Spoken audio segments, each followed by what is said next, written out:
토트넘 공격 수비 보강 모두 성공. 손흥민 짠물 주급 주목받은 이유. 왜 토트넘만 폭풍 영입 가능한가? 해외 반응 외신 소식. 스포트렉에 따르면 손흥민의 2023-2024 연봉은 988만 파운드, 약 162억 8천만 원, 다. 주급으로는 19만 파운드. 토트넘에서 손흥민보다 연봉이 높은 선수는 없다. 이반 페리시치가 936만 파운드로 2위다. 프리미어리그 전체에서 손흥민의 연봉은 그러나 공동 31위에 그친다. 1위는 케빈 더브라위너, 맨체스터 시티로 2080만 파운드다. 손흥민보다 2배 이상 많다. 2위는 1950만 파운드를 받고 있는 엘링 홀란, 맨체스터 시티이다. 3위는 모하메드 살라, 리버풀로 1820만 달러다. 최근 미국 프로야구 메이저리그 샌프란시스코와 6년 1억 1300만 달러에 계약한 이정우의 평균 연봉은 1883만 달러, 약 254억 7천만 원이다. 프리미어리그 9년 차인 손흥민이 메이저리그 초보자 이정우보다 연봉이 적은 셈이다. 2. 손흥민. 카타르 아시안컵 출전 624명 선수 중 원톱에 뽑혀. 매경기 출전팀은 26명이 엔트리 가운데 경기에 뛸 수 있는 23명을 추려야 하고 나머지 3명은 테크니컬 존에서 경기를 관전하게 된다. 손흥민이 카타르 아시안컵에 출전하고 있는 624명의 선수 가운데 가장 주목할 선수로 뽑혔다. 인도 스포츠 전문 매체 스포츠스타지는 이번 대회에 주목할 선수 베스트 5를 뽑았는데 그 중에서도 손흥민을 원톱으로 선정했다. 한국 선수 가운데는 손흥민 외에 바이에른 뮌헨의 수비수 김민재가 3위에 올랐다. 스포츠스타지는 손흥민은 프리미어리그 토트넘의 주장으로 올 시즌 20경기에서 17개의 공격 포인트, 12골 5도움을 기록하고 있다. 이번 대회에 출전하고 있는 전체 선수 가운데 최고의 스타라고 할 수 있다고 보도했다.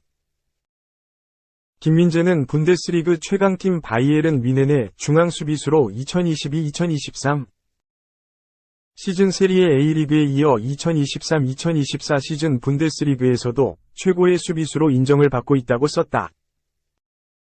그 밖에 2위는 일본의 구보 다케우사, 레알 소시에다드, 4위는 이란의 메흐드 타레미, FC 포르투, 5위는 홈팀 카타르의 알모에스 알리, 알두아일 SC가 각각 선정됐다. 국제스포츠연구소 CIES는 지난 5일 한국 시간 겨울 이적 시장을 맞아 전 세계 축구 선수들 몸값을 계산했는데 구보 다케우사 21세가 아시아 최초로 몸값 1억 유로 1436억 원로 평가받았다. 구보 다케우사는 아시아 선수 최초로 프리메라리그 이달의 선수 2023년 9월 상을 수상하기도 했다. 메흐드 타레미 31세는 포르투갈 리그 FC 포르투 팀에서 공격수로 활약하고 있다. 1m 87cm의 장신 공격수로 2015년 이란 국가대표로 발탁돼 A매치 60경기에서 29골을 넣고 있다. 알모에스 알리 27세는 카타르 알두아일 SC팀에서 공격수로 활약하고 있다. 카타르 국가대표로 88경기에 출전, 42골을 넣고 있다. 2019 아랍에미레이트, UAE, 아시안컵에서 9골을 넣으며 카타르가 첫 우승을 차지하는 데 결정적인 역할을 했다. 알모에스 알리는 UAE 아시안컵에서 득점왕, MVP, 대회 드림팀에 선정되는 등 3관왕을 차지했었다. 한편 지난 1월 2일부터 UAE에서 훈련을 해오던 위르겐 클린스만 감독이 이끄는 한국 축구대표팀은 지난 10일 한국 시간 카타르 도하의 하마드 국제공항을 통해 입국했다. 이강인의 합류로 26명 완전체가 된 클린스만 호는 11일 오전부터 훈련에 돌입한다. 한국은 15일 바레인과의 조별리그 2조 1차전을 시작으로 요르단 20일, 말레이시아 25일과 예선전을 벌인다. 3. 작은 아이와 뚱보만 데려왔더라면 맨시티 왕조 건설을 늦춘 이적 실패 2번이나 있었다. 맨시티는 현재 유럽을 대표하는 구단 중 하나다. 펩 과르디올라 감독 지휘하에 지난 2022에서 2023 시즌 잉글랜드 프리미어리그 EPL 3회 연속 우승과 더불어 트래블까지 달성하며 유럽 역사에 확실하게 이름을 남겼다. 이미 최근 몇 시즌 동안 맨시티의 강력함은 유럽 모든 팀들과 축구 팬들이 느끼고 있었다. 하지만 그들도 시작부터 순탄했던 것은 아니었다. 많은 투자에도 영입 실패로 인해 어려움을 겪으며 상승세를 이어가지 못했던 시기도 있었다. 영국의 스포츠바이블은 10일 한국 시각 맨시티는 처음으로 EPL 우승을 차지한 후 2번이나 게임 체인저를 놓쳤다라고 보도했다. 스포츠바이블은 맨시티는 첫 EPL 우승을 경험한 후 판도를 바꿀 2명의 영입을 기대했지만 끔찍한 이적 시장을 경험했다라고 전했다. 2011에서 2012 시즌 로베르토 만치니 감독과 함께 EPL 첫 우승을 차지했던 맨시티는 이후 상승세를 이어가기 위해 2명의 선수를 영입하고자 했다. 바로 로빈 판페르시와 에덴 아자르다. 판페르시는 아스널 소속으로 최고의 골잡이로 성장한 상황이었고 아자르도 릴에서 리그앙 최고의 크랙으로 활약 중이었다. 스포츠바이블은 판페르시는 맨유를 외치는 작은 아이와 함께 아스널에서 맨유에 합류해 리그 우승을 달성했다. 아자르도 많은 구단의 제안을 받았지만 첼시를 선택했다. 이후 맨시티는 스콧 싱클레어, 잭 로드웰, 하비 가르시아를 영입했고 만치니는 다음 시즌이 끝나기 전에 경질됐다라며 두 선수의 영입 실패가 만치니 감독의 경질까지 이어졌다고 밝혔다. 실제로 당시 판페르시와 아자르는 맨시티에 합류했다면 팀을 우승권 전력으로 유지시킬 수 있는 대단한 선수들이었다. 맨시티는 두 선수의 영입 실패 이후 2013에서 2014 시즌 두 번째 EPL 트로피를 들어올렸지만 세 번째 트로피까지는 4년의 시간이 걸렸다. 두 선수 중 한 명이라도 합류했다면 맨시티가 지금보다 더 많은 우승 트로피를 챙겼을 수도 있다. 다만 당시의 실패를 딛고 일어선 맨시티는 과르디올라 감독 선임으로 전성기를 맞이할 수 있었기도 하다. 아쉬움과 다행스러움이 교차하는 대목이지만 팬들로서는 맨시티 유니폼을 입은 판페르시와 아자르의 모습도 충분히 기대할 만한 장면이었을 것은 분명하다. 4. 25년 만에 충격패 당해놓고 우리가 더 잘했다. 2차전이 남았으니 긍정적. 25년 만에 당한 충격패다. 그럼에도 마우리시오 포체티노 감독은 개의치 않아 했다. 첼시는 10일 오전 5시 한국 시간 영국 미들즈브러에 위치한 리버사이드 스타디움에서 열리는 잉글랜드 풋볼 리그컵 EFL컵 4강 1차전에서 미들즈브러의 0에서 1로 패배했다. 첼시의 무난한 승리가 예상됐던 경기였다.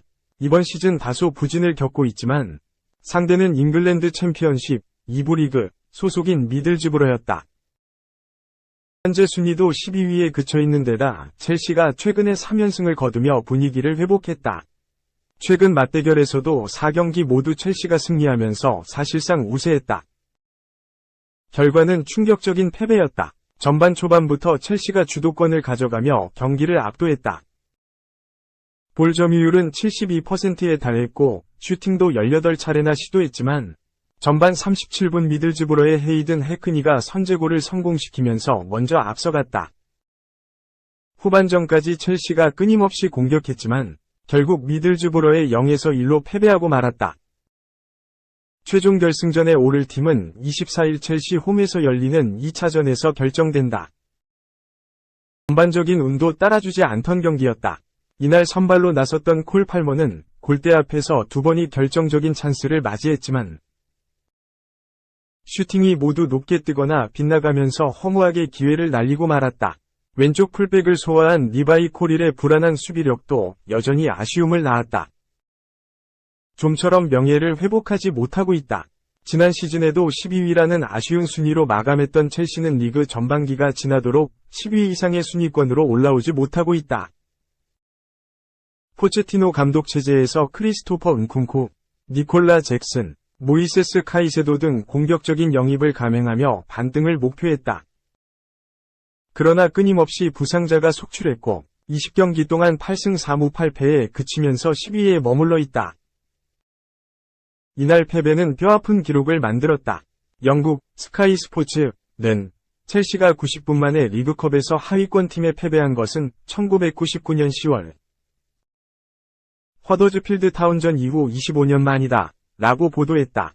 첼시는 지난 1999에서 20시즌 당시 3라운드에서 만난 허더즈필드에 0에서 1로 패한 바 있다. 포체티노 감독은 그럼에도 개의치 않아 했다. 경기 후 기자회견에서 그는 전반전에 저지른 실수 때문에 경기에서 진 것 같다. 90분 동안의 경기를 평가한다면 우리가 더 나은 편이라고 생각한다. 그렇지만 골을 넣지 못하면 결국 이길 수 없다. 항상 모든 게임에서 팀이 올바른 균형을 찾아야 한다. 이제 2차전이 남았다. 경기 시간은 90분 남았으니 긍정적인 태도를 갖겠다고 언급했다. 5. 내가 가고 싶은 PL팀은 분데스 괴물 ST가 밝힌 드림클럽. 영국 토크스포츠는 10일 이하 한국 시간 보니페이스가 자신이 지지하는 팀을 공개해 프리미어리그 PL 이적 추측을 부채질했다 라고 전했다. 2000년생 23세의 보니페이스는 190cm의 장신 스트라이커임에도 빠른 속도를 보유하고 있고 뛰어난 피지컬을 이용해 버텨주는 플레이에도 능한 공격수다. 또한 준수한 연계 능력으로 동료들을 활용하는 플레이 역시 가능하다. 벨기에 로얄 위니옹 생질로아즈에서의 활약을 바탕으로 올 시즌을 앞두고 레버쿠젠에 합류했다. 이적료는 1,600만 유로, 약 231억 원. 커리어 첫 빅리그를 경험 중인 보니페이스는 폭발적인 활약으로 유럽 전역에서 주목하는 스트라이커로 발돋움했다. 현재까지 기록은 리그 16경기 10골 7도움. 보니페이스를 필두로 한 레버쿠젠은 현재 바이에른 뮌헨의 뒤를 이어 리그에서 두 번째로 높은 득점 기록을 보여주고 있고 16경기를 치르는 동안 13승 3무를 기록하며 유럽 5대 리그에서 유일한 무패팀으로 유럽 축구계를 뒤흔들고 있다. 그러던 차에 불행한 소식이 전해졌다. 올 1월 코트디부아르에서 치러지는 아프리카 네이션스컵 최종 명단에 이름을 올리며 대회를 준비 중이던 보니페이스가 훈련 과정에서 부상을 입었다는 소식이었다. 레버쿠젠은 구단 홈페이지를 통해 보니페이스가 다가오는 아프리카 네이션스컵에 참가하지 못하게 됐다. 나이지리아 국가대표팀에 합류한 보니페이스는 아프리카 네이션스컵 준비 과정에서 부상을 당하며 독일로 귀국했다 라고 공식 발표했다. 현재 보니페이스는 우측 내전근 힘줄 수술을 받고 4월 초까지 결장이 불가피한 상황이다. 부상 이전까지 최고의 경기력으로 유럽 전역을 뒤흔든 보니페이스. 그가 자신의 드림클럽을 직접 공개해 큰 화제를 모았다. 보니페이스는 9일 전 축구선수 존 오비 미켈의 팟캐스트 더 오비원에 출연해 나는 어렸을 때부터 평생 동안 아스널을 지지해왔다 라고 밝혔다.